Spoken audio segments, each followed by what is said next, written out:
So welcome everyone to the first talk of this calendar year of one of our Kenan Institute Distinguished Fellows talks. So if you don't know me, my name is Paige Guimet. I'm faculty in the finance area and the research director of the Kenan Institute. So as part of the Kenan Institute, each year we take on what we call a grand challenge. And so this is going to be a particular problem that is of first order interest to businesses, to policymakers, but also a topic where we feel that we can improve the debate by bringing some of the academic literature to the discussion. And so as part of that, we bring on 6 distinguished fellows. And this is generously supported by Bruce and Katie Van Son. We find these world experts in topics that are related to our grand challenge. Oh, and I should introduce our grand challenge. Our grand challenge this year is workforce disrupted. So I imagine everyone in the room is aware that labor force has been tricky, to say the least. Over the last couple of years, there's been dramatic changes in what firms are asking for from their employees. At the same time, dramatic changes in what employees are asking for from their firms. Put that all together in a robust economy, and we've seen significant labor shortages and other complications. So today we're going to have Ricardo Perez-Truglia. Did I do it? Yeah. Okay, wonderful. So he is faculty at the Haas School at UC Berkeley. So Ricardo is an expert on behavioral economics, and worked in topics such as income inequality, pay benchmarking, and pay transparency. And he's going to talk today about pay transparency. So the floor is yours. Oh, wait, one more thing. This is a little different than an academic talk. We ask for everyone to hold their questions until the end. So Ricardo's going to talk for 45 minutes. After that, we'll take questions. Thank you. Okay, thank you so much for the introduction. I'm super happy to be here. It's my first time in Chapel Hill, and so far I'm having a lot of fun. And what I want to do now is tell you a little bit about pay transparency laws, a little bit about the research that we have so far, research done by me and by other people in the literature, and try to finish with some thoughts about the next steps, where the literature is going and where the policies may be going. So first of all, let me introduce myself a little bit. My name is Ricardo, and I grew up in Buenos Aires, Argentina. Has anyone been to Argentina? Anyone following the World Cup? Yeah? We won it. That's why I'm bringing it up, otherwise I wouldn't. So I went to college in Argentina. I did a master in economics. I believe that there are some Kenan scholars now, and you're probably at the stage in life where you're looking forward and saying, oh, what do I want to be? What careers are there out there, and so on. So when I was in college, I sort of found out about economic research, and I thought, oh, that's fascinating. You can take a deep dive on a topic and learn a lot about models and data, and learn about the real world, and come up with some insights that may be useful for companies, for policymakers, and so on and so forth. I went to do my PhD in economics in Harvard, and then I've been moving around over the last few years. I worked for 2 years at Microsoft.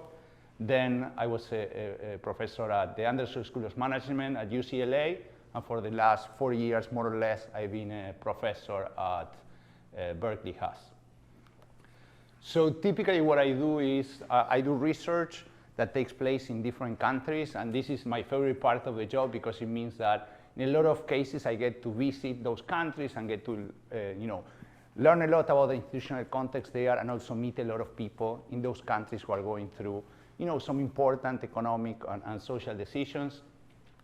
And the other fun part about my job is that I get the opportunity to interact with a lot of organizations, both in the private and the public sector. So sometimes I do it as a consultant. For example, I work for Amazon as a scholar, and other times I do it for research projects where we collaborate with these companies or government agencies, and we get some of their data we can analyze, and a lot of the time we can also design and conduct experiments to test some economic theories. So what I want to talk is about some recent trends in pay transparency, and you may have been reading about this already in the news. They get a lot of coverage. There have been some slow but steady movement towards pay transparency in the last 10 years. Part of it is coming entirely from the private market and market forces. What's going on is that now it's a lot easier to collect and share data. So there has been many companies that made an entire business model around this principle. So if you think about Glassdoor or Blind or LinkedIn, all of these companies are allowing employees all over the country to report how much they get paid, what companies they work for, whether they're happy working there or not, and so on and so forth. And that data gets processed and published online.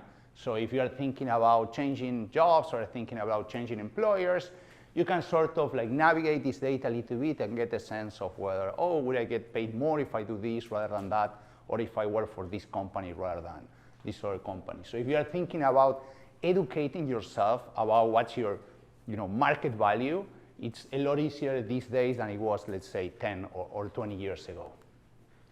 But on top of these market solutions, we also have new government policies that are doing their part too, that are pushing both employees and employers to have more information about pay. In the United States, most of the actions seem to be happening at the state level. So there have been some discussion at the federal level for some new policies, but so far the states were the one passing most of the significant laws. So you may be very familiar with this one if you are a state employee, and all of the employees of UNC are, you are subject to this transparency law that says that all of the data on your salaries should be not only publicly available, but also easily accessible.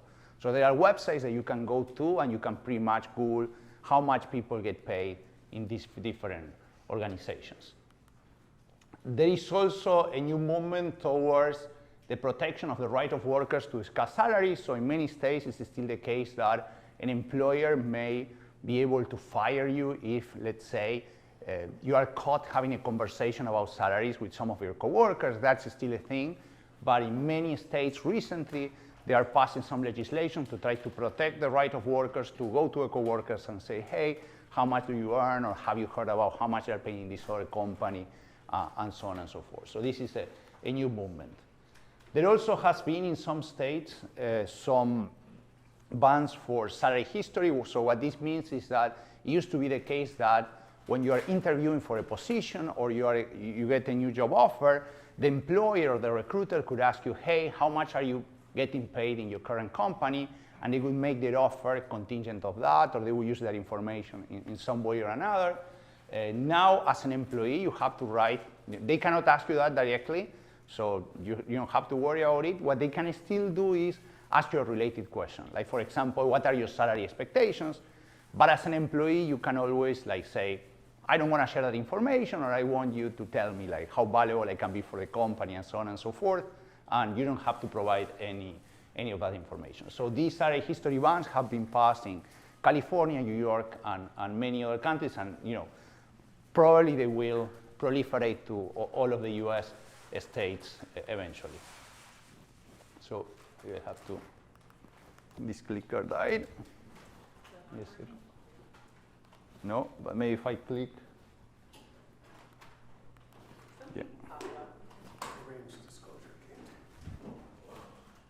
Yeah, but because I click with the, so this thing's not working. So what I'm going to do is just use the keyboard. It's gonna be more practical.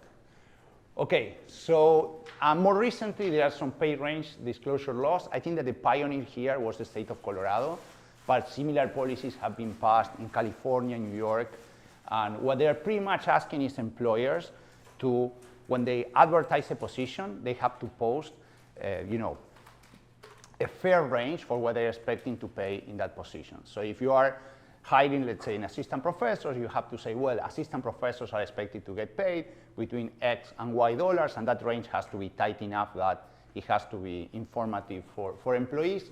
There is some research. These policies are very recent. They are only a few years old, so we don't have a lot of research about them, but there are some working papers out there that are showing that they have been quite effective to the extent that most employers are complying with these laws. Something like in the Colorado state, which was the first one to pass this law, it has been reported that around 70% of the ads for jobs include some pay range information, which is kind of like a reasonable compliance rate. And this is going to change many things. It's going to change maybe a little bit of the research that the employees have to do, because before, you look at an ad and you had to like educate yourself on, okay, how much could I get paid working for this company and so on and so forth, and maybe there wasn't a lot of information out there. Now the company has to tell you right away, this is how much I could get paid, but it will also change the equilibrium, or potentially could change the equilibrium, in the sense that companies are going to be looking at each other and they will know that, oh, if this company is offering a little bit more, I will offer a little bit more, and so on and so forth, and that may end up promoting competition. So we'll see, we don't know exactly what the answer is, but we'll be able to measure probably in a few years exactly what the effects of these policies were. Outside of the US, there are many countries that are passing some different versions of pay transparency laws. So for example, in Denmark, companies, or some companies at least, are required to disclose to their employees information about the gender pay gaps at the company. They have to say, hey, this is how much men are getting paid on average, this is how much women are getting paid on average, and the UK has some similar policies as well. So the European Union has seen a lot of action as well. So, and now your question is, okay, if there are so much pay transparency, what are the effects of those policies? Are they changing, how much employees are getting paid, or whether they're happy with their jobs, or whether they're more likely to switch jobs, and so on and so forth?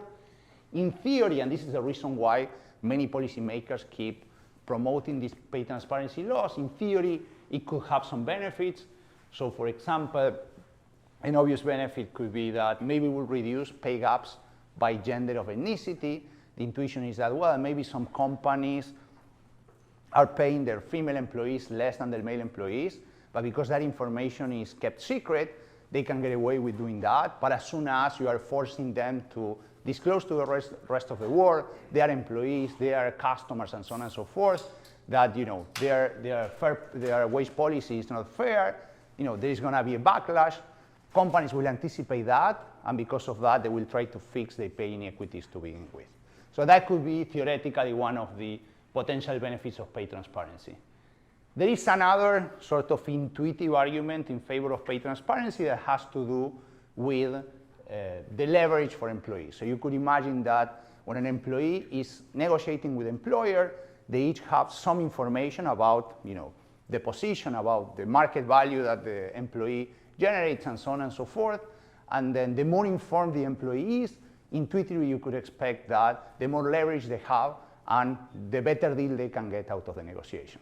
So part of the inspiration for transparency laws is that we want employees to be better informed so that they can get a better deal.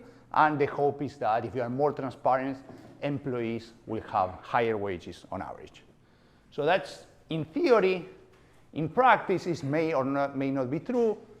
Things get more complicated in practice. There may be some unintended effects that we don't anticipate, and for that reason, it's really valuable to do some research, to look at some evidence, some data on what happened in those places that did become more transparent, and try to get a better sense of what are the positive effects of pay transparency and what are the negative effects, and whether we can use those insights to redesign the transparency policies. This is pretty much a data-driven approach to thinking about pay transparency. You could also think of pay transparency more like as a principle. Who doesn't want to be more transparent or more accountable? Those sounds like really nice keywords. But what you have to keep in mind is that there is another keyword that is really important too, which is privacy. And to the extent that when you are more transparent, you are giving people less privacy, there is a trade-off there. So I think it's important to look at the data too and get a sense of what are the actual effects, the real effects of these policies. And in general, the bottom line won't be transparency is a bad thing or a good thing. You shouldn't think of transparency as a black and white discussion. The way in which you should approach this question is more like, well, how can we design the transparency policies in a way that we can maximize the good things, the good effects of pay transparency laws, while minimizing the harm that they make. Okay, so we want to redesign to maximize the good things and minimize the bad things. So what are those good things and bad things? Well, this literature on pay transparency is quite recent. So we do have some papers out there that document some evidence, but it's growing quite fast. So my best guess is that In a few years, we're going to know a lot more and a lot better about what the real effects of these policies are, rather than trying to give you a very comprehensive view of every single study on transparency that is out there. What I try to do is prepare a brief summary of some of my own work and also some work done by others that I think is quite interesting. So this is like a selected sample of students based on which studies I think they are done the best and they are more interesting and so on and so forth. And what I will do is I will sort of like put a plus sign or a minus sign or a plus/minus to each study, trying to get you a sense of what we think are good news about the effects of pay transparency and what we think is more like negative news or mixed news. So we always start with the good news. The good news is that there is some evidence suggesting that pay transparency does reduce the gender pay gap. And this is coming from 2 independent studies done by 2 separate sets of researchers that take place in 2 different countries. And it's rare in economics where you get to do the same study in contexts that are totally different and you end up with like results that are very consistent with each other. This is one example of that. It's kind of crazy how all of the results line up almost perfectly. So the first study was done by one of your colleagues here, Elena Siminsi, and co-authors, where they look at this policy in Denmark, where they require companies to disclose information to their employees about the gender pay gap between the male employees and the female employees. And what they find, more or less, is that that led to a reduction of about 13% in the gender pay gap in those companies. And now they're doing some follow-up work, which is very interesting, suggesting that not only reduce the gender pay gap, but on top of that, it seems to have benefited or increased the well-being of women working in those organizations, which I think is like a double plus should be, if that's the case. And so this other study that I was mentioning took place in Canada, and what they exploit is the fact that, much like for state employees, the Canadian faculty, they all work in public universities, and because of that, all of their data on how much the faculty get paid is a matter of public records. There are also websites that you can go to and look up how much the faculty are getting paid. So what they do is they see what happened before and after these laws were passed to see whether pay transparency had any effect or not on the pay gap. And what they found is that depending on which specification, sometimes they find effects of around 20%, sometimes they find effects that are a bit larger.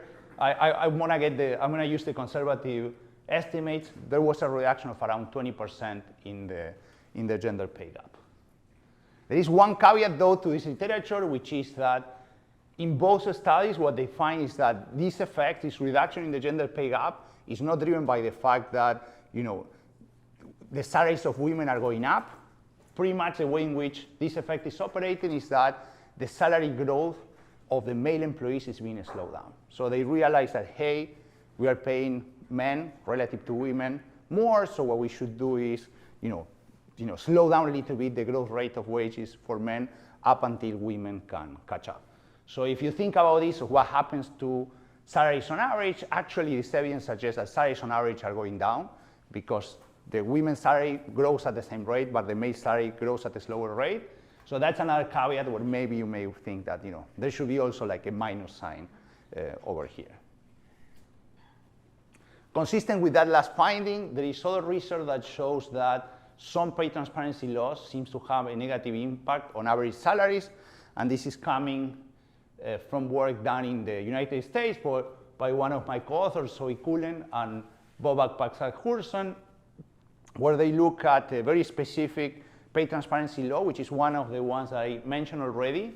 It is this legislation that protects the right of workers to discuss salary with their co-workers.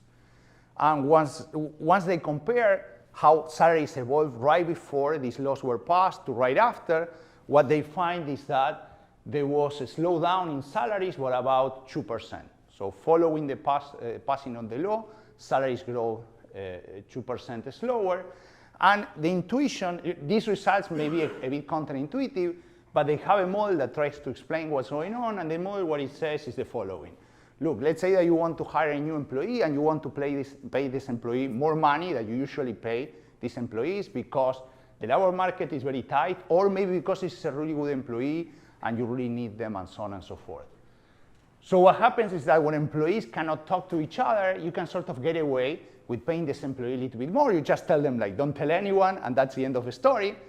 When employees can talk to each other, what you may be worried about is that, that the other employees will find out that this employee gets paid more, and then they are demoralized, or they want to leave the company, and so on and so forth. So typically what employer would say, like, look, I would love to pay you more, however, I can't because of equity issues, okay? I can't pay you more than the employees are already working here, and for that reason, you don't get, that higher wage.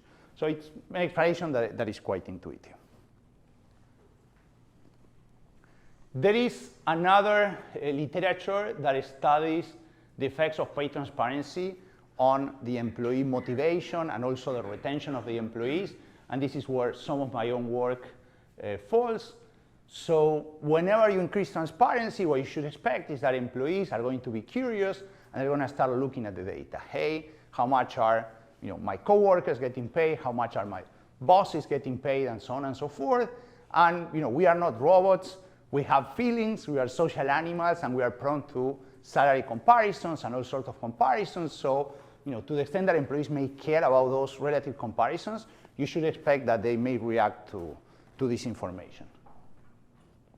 So one of the questions that we have in this research agenda is what are the potential effects of finding out how much your peers or your managers get paid on your effort, your productivity, and your retention. To illustrate this, I want to show you this video. This is an experiment done many, many years ago. This is not done by me. It's done by a group of psychologists, where they try to provide some evidence that this type of salary comparisons are hardwired in our brain. This is not something that we learn because we go to school and we compare ourselves to our friends. It's not a cultural thing. It's something that is very innate to humans. How do they show that? They do an experiment with monkeys. And the argument is like, we evolved from monkeys, so if monkeys already react this way, we should expect that humans should definitely react like this. So in these experiments, they have two monkeys. These are capuchin monkeys, and they train them to do this task. So they give a token to the monkey, and the monkey has to grab a token and give it back to the experimenter, who is over here. If the monkey returns the token, then they get a reward. And the reward can be various things. In this particular case, this monkey is getting paid, in quotes, a piece of cucumber. Monkeys like cucumber. They don't go crazy about cucumbers. So they could do this experiment over and over with monkeys for hours, and the monkeys would always return the token and then grab the cucumber, eat it, and they would do it again and again and again. So these monkeys have been doing this experiment for a long time. At some point, they figured out the following experimental design. What if we put monkeys side by side so that they can look at each other? And we are going to pay this monkey with pieces of cucumber and pay this monkey with grapes. I thought that monkeys would go crazy for bananas. The bananas is what they really like. But it looks like they go crazy for grapes. Grapes have a lot of sugar, so monkeys tend to like that a lot.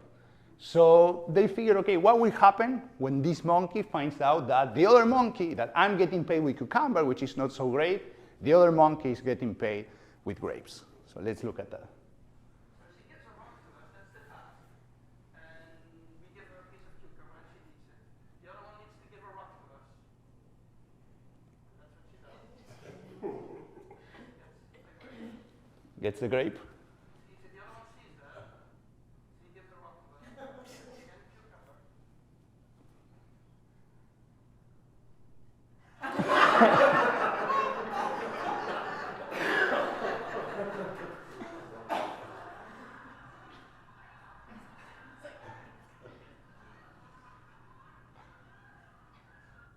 So it turns out that right after this happened only once, the monkeys refused to do any work for the whole day.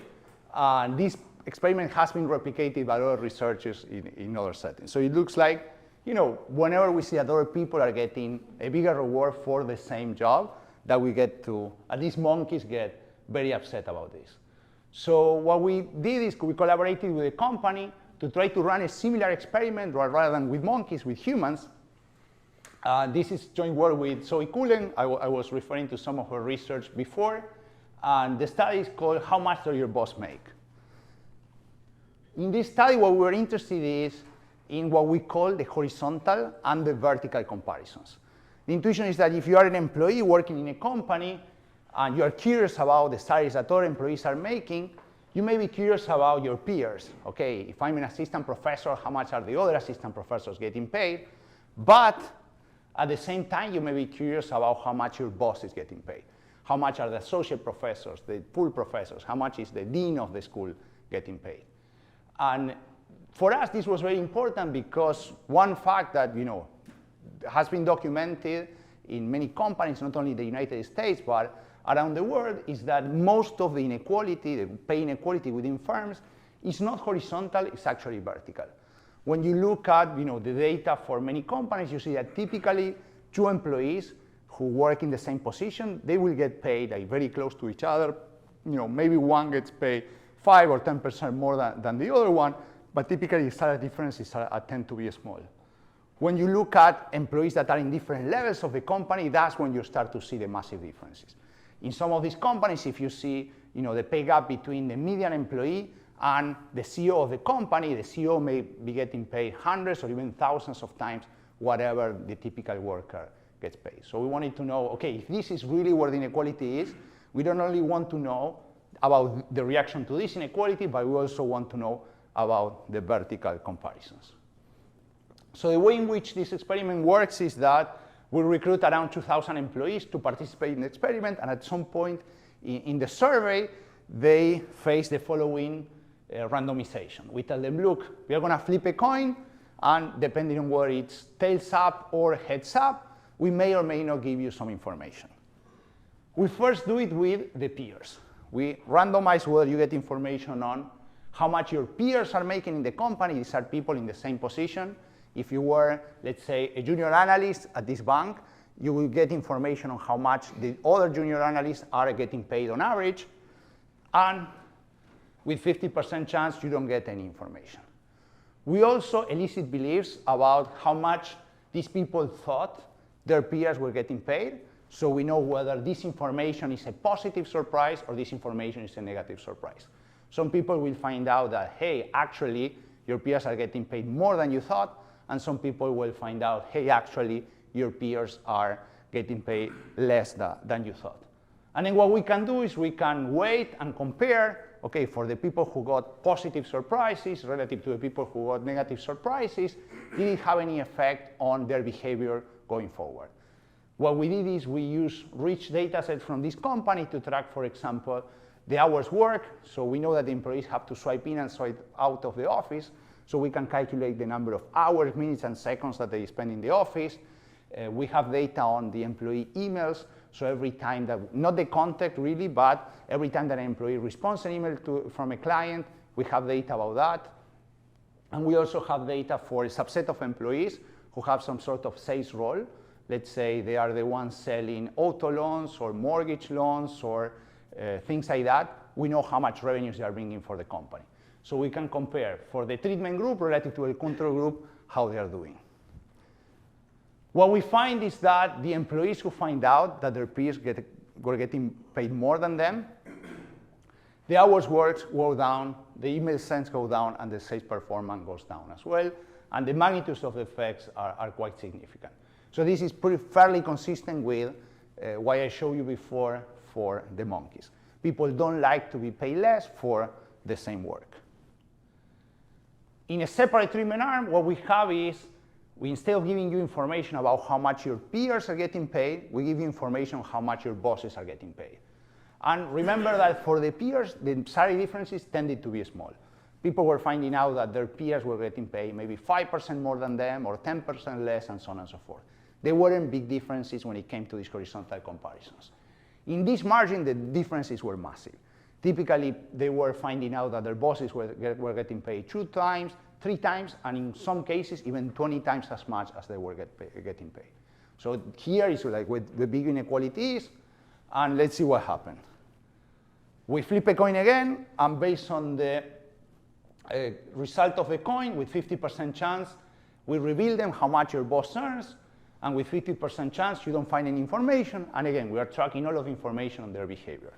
What we find is that when they find out that the bosses get paid more than they thought, the hours worked go up, the emails sent go up, and the sales go up. The exact opposite findings that we saw for the horizontal comparisons. So the hypothesis that we had is that this was due to what you can call career concerns. So what's going on is that if you're an employee working in this company and you're looking at your boss, there are two ways that you can go about it. My boss is getting paid a lot of money, that's very unfair. They do all of the work. I do all of the work, they get all of the credit, that's a bad thing, and then I'm gonna be demotivated. On the other hand, you could look up and say, hey, my boss is getting paid a lot of money. If I keep working hard and I get promoted to that position in 5 years, I'm going to be the one getting that big fat paycheck. And that should be motivating. Then it gives me an extra incentive to try to come to the office, work hard, sell a lot of stuff to get that promotion. And that's pretty much consistent with what we find. We break down these results by employees who can aspire to the position that we are telling them about versus employees that do not. So you can think of a junior analyst who is finding out how much the senior analysts are getting paid. The senior analysts get paid twice as much as the junior analysts. And if you're a junior analyst, if you work hard within 5 years, you can totally get promoted to senior analyst. We see very strong effects there, even stronger than the ones for the average sample. When we look at pairs where we are telling the junior analyst about the CEO or a bank teller about like the chief economist and so on and so forth, those are comparisons that shouldn't be relevant for your career. Statistically speaking, the chances that the bank teller will make it all the way up to chief economist are pretty much zero. And we see no effects there. We don't see any negative effects, but we don't see any positive effects either. So it looks to us that when employees are thinking about these salary comparisons, they are doing it in a very compartmentalized way where if it's about your peers, if it is horizontal, they get very mad. If it's vertical, then they either don't get mad because they don't care, or they get excited because they are learning about their potential for earnings if they get promoted in the company. So on top of those effects on motivation that again, there are some sort of mixed evidence. On the one hand, it could be motivating. On the other hand, it could be demotivated. Another thing that you may care about is the effects on well-being. So when people find out, hey, I'm getting paid a lot more or a lot less than I thought, what's going to happen with your self-esteem? What's going to happen? Maybe you get depressed and so on and so forth. So in one study, I tried to measure that using one natural experiment that happened in Norway, and I want to tell you a little bit about that experiment because I think that is, a good example of, an extreme case of pay transparency. So what happened in Norway was that back in 2001, there was a newspaper that figured out the following. The tax records are supposed to be publicly available by law. So if anyone went to the tax agency, to the IRS, to the local office, you could tell them, hey, I want to see so-and-so's salary, so-and-so's taxes paid, and so on and so forth, and they had to give you that information. So the newspaper figured out, why don't we do that for everyone in the country? We go to the IRS, we ask them for all of the data, and then we create a searchable database that anyone in the country can use. They launched that, and it instantly became a massive hit. It was the most popular website in the country for like the following 10 years. So this is a website where you could search for someone's name and then see that person, and you click and you see the salary for last year, you see the taxes that they paid, and so on and so forth. And you could even do it for a particular zip code, for a particular address, and so on and so forth. This is some data showing a measure of the popularity of this website. So you see that here in red, this is the name of a Skattelister, which is like the list of taxes. That's the name in Norwegian for this website. And you can see some benchmarks over here. So what about people searching for websites about the weather or people searching for stuff on YouTube? You can see that already on any given day of the year, people in Norway were more interested in learning about like the incomes of others than they were interested about like learning about the weather. I don't know if you know a lot about Norway, but it's like a very cold country. I would like care about the weather a lot. I was very surprised about this. But on top of that, on the day, that the data will be updated. So they say, okay, on this particular time in October, we're going to update the records for the year prior. You see that there are more people flocking to the Scatterlitter websites than people using YouTube, just to give you a sense of like how popular these tools were. There were some add-ons, some apps that you could use. So for example, this one, it would connect to your Facebook account. It would automatically link all of your Facebook friends' data to the tax records, and it would create these tables with the top 10 friends that make the most money and the bottom 10 that make the least money. And there was one that was even creepier, which is you could be walking around any neighborhood and you could like press search, and it would tell you like little pins on the houses, and they will tell you who lives in those houses and how much they make per year. So they took transparency quite seriously. So what happened then? What I used in that study is I used data on subjective well-being. This is survey data where they ask people, how happy are you on a scale from not happy at all to very happy, and so on and so forth, or how satisfied are you with your life? And what I document is that what happened during this period is that the average happiness didn't change much, but the gap in happiness between the richest Norwegian and the poorest Norwegian increased quite a bit. One way of thinking about this is that transparency was a good thing for the rich Norwegians, because now everyone knows that I'm like richer than they thought. They can all find out that I'm rich. Whereas for poor people, it could be very demoralizing. It could be very bad for their well-being because before maybe they weren't making a lot of money, but nobody knew, and now everyone knows that I'm barely making any income at all. And these effects are quite significant in not only statistically speaking, but also in terms of their magnitude. This is also consistent with some more recent work that we did with Zoe Coulomb in the context of firms.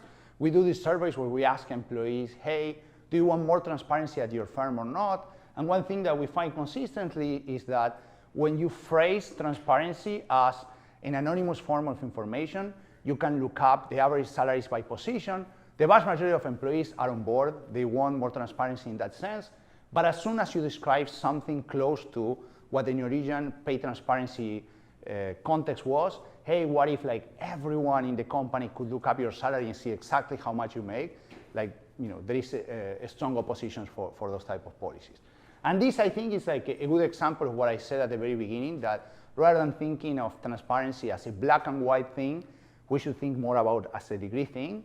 And one of the potential lessons from this and other studies is that, well, maybe we want to give more transparency, we want to give people more tools, more information, but maybe we also want to be mindful about their privacy. So rather than disclosing everyone's salary with full names, why don't we just, report anonymized data or averages at the position and firm level and so on and so forth. So that's one of the lessons that I learned from doing this work. So in the last few minutes, I wanted to mention some recent work about not only employees, but also employers. So in a new working paper that I presented yesterday at the finance seminar, we are thinking about how these pay transparency laws or how transparency in general could also affect how employers go about pay setting.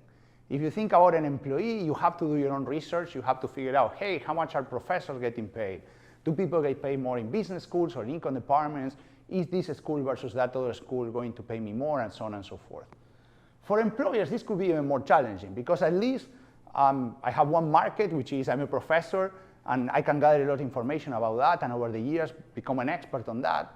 If you are an HR employee in a big company, you may be hiring, 5 accountants and 10 economists and 20 software developers and 1,000 warehouse workers. So suddenly you have to become an expert on all of these different markets in all of the different locations in which the companies are operating.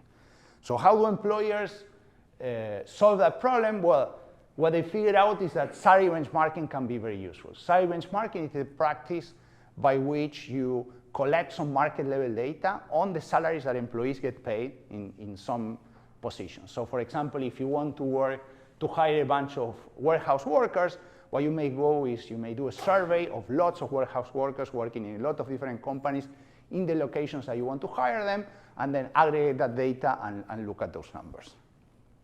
So what we do in this paper is more or less study one new tool that that provides that information to employers. So if you are hiring accountants, rather than having to do like a survey on your own and collecting all of that data, what you could do is you could just search for accountant in this tool and it will give you a lot of information.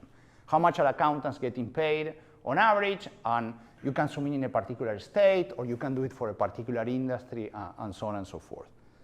And one thing that we document is that the access to this tool seems to be changing, pulsating quite a bit, and the evidence that we find is something that is quite similar to the other results that have been documented in the pay transparency literature, that it is that more transparency leads to more pay compression.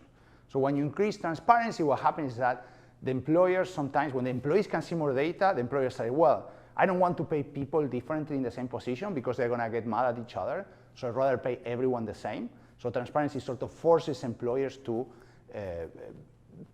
pay people more or less the same. It reduces inequality within a position. We see that the same thing happens across firms when the firms get access to the benchmarking information. They say that, well, I want to pay accountants whatever the market value of the accountants, so if I find out that accountants get paid $60,000, I'm going to offer them exactly the same salary. So the more information the firms have, the less inequality we see within a particular position. So just to wrap up, and then we can open it up to questions.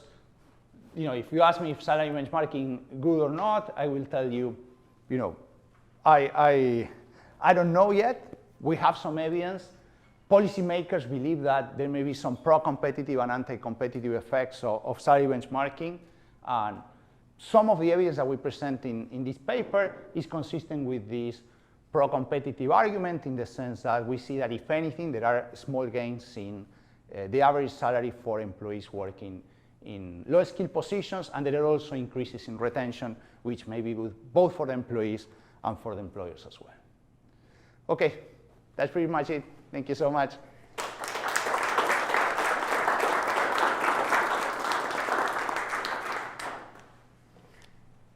Yes? Yeah, so as far as pay transparency laws that are currently in effect in the US, how many states currently have these? How many states are working on them? And do you see it becoming something at a federal level anytime in the near future? Yes, so I'm not a political scientist, so I'm not best equipped to answer that question. But I can tell you is that there has been sort of waves. So if you think about, for example, the law that forces firms to disclose salary ranges for positions, Colorado moved first, and then like a year later you had California, New York, and like 5 or 10 other states. So it seems that states are copying each other. I think that could be a good thing, in the sense that maybe if like one state moved first, we can measure what the effects of the policy were, and then based on that information, the other states can go, hey, I want to do it too, or maybe no, I'm going to pass, and so on and so forth. So they're creating some like interesting natural experiments that can be informative for the other state as well. At the federal level, there has been discussion, like for example, in the White House press release that I was mentioning regarding salary benchmarking, there are mentions to other pay transparency policies, but I don't know like what's the status of that as of now. Thank you. You're welcome. Yes. I was curious about your paper you described about the experiment with giving people information about the peers versus the managers. And so I was wondering if you and your co-authors are familiar with equity theory of motivation. No, what is that? So in essence, it just talks about the way that we compare what's fair. Yeah. We have inputs versus outputs. And so we think about everything in relative terms, meaning whatever I get, I think about, okay, how much did I put in to what I got? And then how much did they put into what they got? And as long as that ratio is the same, we're happy. We only get upset when that ratio, i.e., they're not putting anything in and they're not working hard, but they're getting paid the same amount as me, or vice versa. So when you put that up, I immediately thought, okay, peers make sense because I know what my peers put in, I know what they do. If they're getting more than me, that immediately I can do that overall comparison, ratio comparison. My boss, I don't really know what they put in, right? I know they're getting out, but so I'm curious that as you went through, if you did anything around to what extent they were at least knowledgeable of Yeah. what went into those jobs that they were comparing at people Yeah. above them? That's an excellent point. That's our favorite interpretation. The fact that the reason why you get mad at your peers is that they all do the same job, they have the same responsibility. So if they get paid differently, there is something wrong about it. Whereas for the bosses, in this particular context, this is a bank. It's a very competitive institution where they hire like the best employees and so on and so forth. The culture at the company is that there is a lot of meritocracy, and if you work really hard, you're going to make it. So it kind of makes sense that if that's the culture, if those are the beliefs, when they look up, they say, well, the boss worked really hard to make it to that position and make all of that money, so that's totally okay with me. And when I work hard and I get to a position, I want to get a lot of money too. So that could be one perspective. So that also tells you that there may be some limitations as to how much you can extrapolate to other contexts. So if you are thinking about, let's say, a public employee in a country with a lot of corruption, then maybe when they look at the bosses, they are not going to say, oh, that's great, he or she makes a lot of money because they work very hard. They're going to say like, oh, he or she make a lot of money because they are like the son of or the daughter of X or Y, or they pay a bribe or whatever, and they're going to be super unhappy. Maybe even more unhappy than when they find out that their peers are getting paid more. So in our study, we didn't have any variation to tease this out, but there have been some follow-up work that shows some evidence consistent with your interpretation. So there was some work done by Erika de Serrano and co-authors where they did an experiment where they cross-randomized where they tell you how much you could get paid in a higher position, but they also told you some information about how people get promoted to that position. So to some people, they would tell them, look, we're going to look at all of the metrics, and based on your metrics, we're going to get like the highest performing employees, and we're going to promote those. And to other people, we tell them, well, it's up to the manager to decide whoever the manager wants to promote. And they show that these positive effects of like when people find out, hey, I could get paid a lot more, are there when you describe that the promotion process is going to be meritocratic. When you say it's going to be up to the manager, totally subjective, then you don't see any action. So it's also consistent with that interpretation. Yeah, I was thinking, you talk about how someone at the very bottom level, there was no effect when you compare them to like the CEO or the chief economist, as they are. I was thinking it could be that, oh, it seems so far off, but it also could be, I just don't understand their inputs. I don't know what their job is. Exactly. So it's not just a distance. There could be someone very close to me in level, but I have no idea what inputs go in versus what justifies whether they make money. And so that might explain the mechanism for the boundary. And I think to some extent that applies to inequality at the country level, in the sense that you see there is a lot of inequality between the poorer and the richest households in the country, and that may be part of the reason why the poor households don't demand more income redistribution in the US and other countries. They may look up and say, hey, I don't really know what like these CEOs or these chief economists or whatever are doing. Maybe they're super smart, maybe they're super hardworking, and maybe they deserve their income. So I feel that it's more like human nature. It's not only like applicable to the context of the workplace. Nobody knows what chief economists do, which is No transparency. So I have questions about, you're talking about the peer-to-peer when folks, you can look at your boss and you can aspire to your boss, but for organizations that don't have as many kind of movements upward, or you have a lot of people who think, well, my tenure should matter to my pay, right? Like if I've been here 5 years as an accountant and you're going to hire another accountant at the same rate, like that seems unfair. So do you ever kind of look at the nuances of like maybe benchmarking? There's all these other kind of factors that can relate to pay. Yes. Especially when you're looking at your peers. Yeah, absolutely. So in the data we have very detailed records of not only your income, but also your tenure and other things like your productivity performance, like the rating that your manager gave you, and so on and so forth. We didn't do any experiment with that just because we didn't have a sample that was like large enough. But if I had to do like a follow-up to this work, one of the things that I would know is like, well, what if I tell you that the people who are getting paid more than you are the people who got the highest productivity ratings, or the ones who are selling the most, like credit cards or whatever? Would that change their behavior or not? There is one study by a colleague of mine at Berkeley called Suprit Kahoor and co-authors, where they did an experiment. They built like a small factory in Africa, And they hired a bunch of people, and because they were the one running the factory, they could pretty much do whatever they wanted.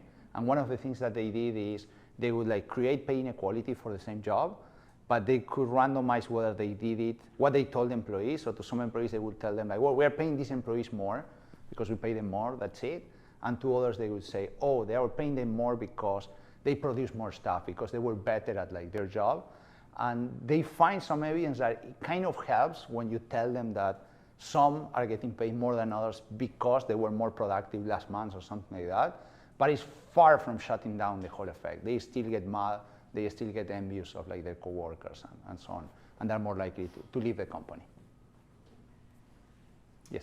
Thank you very much for your inspiring and insightful talks and You're welcome. research.